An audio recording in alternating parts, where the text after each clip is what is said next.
What's up, everybody? The Iceman here on the Iceman's Return YouTube channel. It's a Thursday. It's the 5th of January.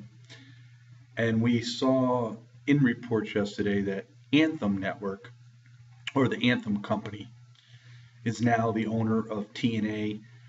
Dixie Carter was chairman of the board. She has stepped down. She is a minority stockholder, meaning she owns very little of the stock.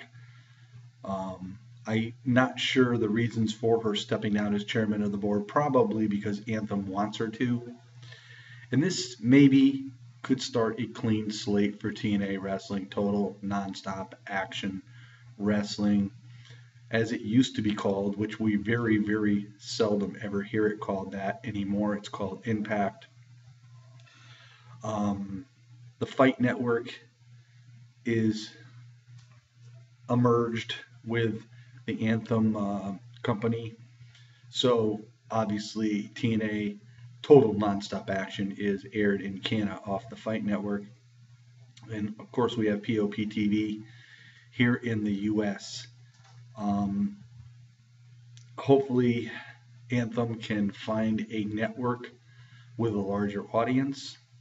Whether TNA would get a larger audience would remain to be seen, but I think if Anthem decides to put money into the promotion, try to find some sort of other wrestlers to bring in. It's very slim pickings out there due to the snagging of most of the talent that was available by the WWE. But they need to bolster that roster a little bit and definitely keep who they have.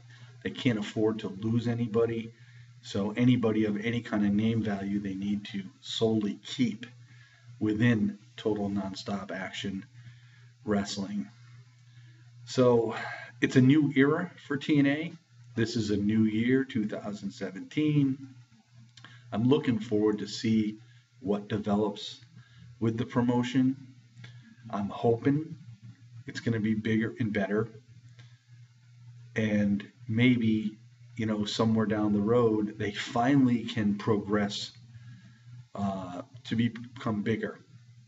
Maybe they'll never become what they once was. Because that's going to be some shoes to fill. Because I think their roster in the middle 2000s was huge. They had such a volume of talent, and there was just so many superstars that you could have 3 or 4 different shows with different superstars on the show and you wouldn't blink an eye.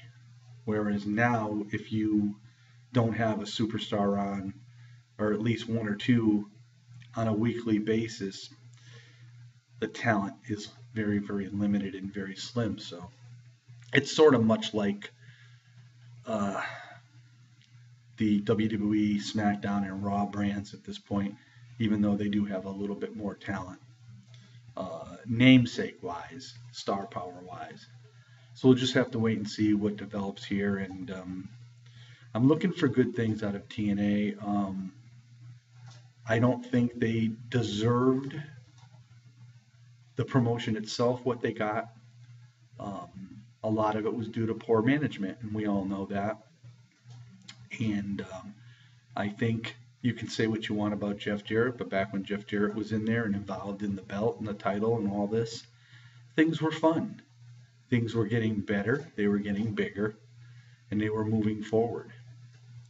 In the last 3 years or so, well, really, it started basically right after the Hogan-Bischoff regime.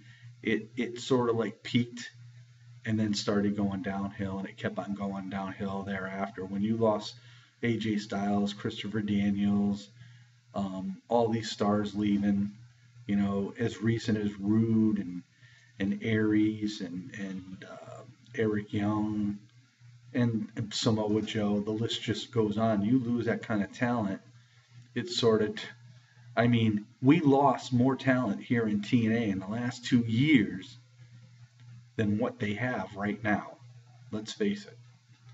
So hopefully Anthem can do the right thing and try to bring some good talent to TNA and let it become total non-stop action once again. So there you have it here on this Thursday, January 5th. This is the Iceman, and let's hope for the best for TNA, Total Non-Stop Action Wrestling. Peace out, everybody.